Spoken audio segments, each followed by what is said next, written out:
তো গাইস আমরা চলে এসেছি আনন্দনগর আপনাদের সামনে একটা নিউ ব্লগ নিয়ে। আজকে আমরা এসেছি আনন্দনগর সকাল সকাল 7টার সময় উঠে আমরা চলে এসেছি আনন্দনগর আমাদের ভাই ব্রাদার নিয়ে, বড় ভাইদের সাথে।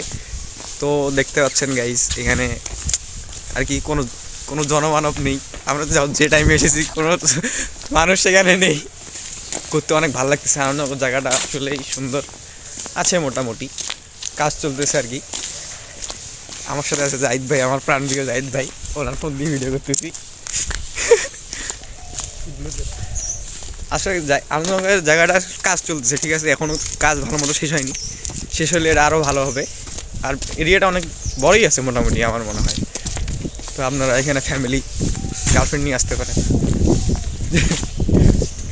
ঠিক আছে। এখানে আমাদের পিছনে একটা বড় লেক আছে, আপনারা দেখতে পাচ্ছেন গাইস। আমি তো ব্লগার। আসলে আমরা আসি সকালে এবং সকালে আসার পর দেখলাম যে তেমন কোনো মানুষ নেই, এখনও আসে নাই।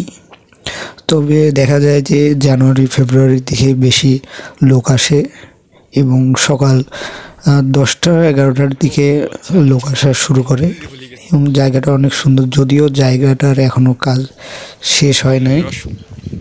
তবে মোটামুটি জায়গাটা অনেক সুন্দর আছে, দেখার মতো কিছু এখানে দৃশ্য আছে যেগুলো অনেক সুন্দর।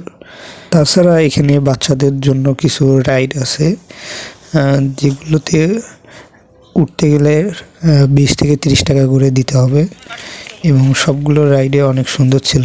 তাছাড়া এখানে স্পিড বোট আছে এবং লেকের উপরে কতটা সুন্দর দেখাচ্ছিল এই জায়গাটা। মাছটা যদিও বড় না রে ভাই, ইলিশ মাছ।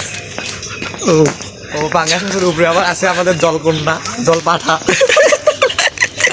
যার প্রবেশ মূল্য 20 টাকা। 20 টাকাতে আপনি এখানে জল পাঠা দেখতে পারবেন, সাদা ইলিশ মাছ ফ্রি। হ্যাঁ, সামনে দুটো পুলিশ। এছাড়াও এই টানেলের মতো জায়গাটা অনেক সুন্দর ছিল এবং এখান থেকে পুকুরের ভিউটা ছিল অসাধারণ, যেটা দেখতে অনেকটা সুন্দর দেখাচ্ছিল। তাছাড়া এখানে বেশিরভাগই কাজ শেষ হয় না এবং এই মসজিদটা অনেক সুন্দর ছিল। এটা মেন গেটের পাশেই ছিল এবং এখানে ঝর্ণা ছিল এবং অনুষ্ঠানের কিছু ব্যবস্থা ছিল।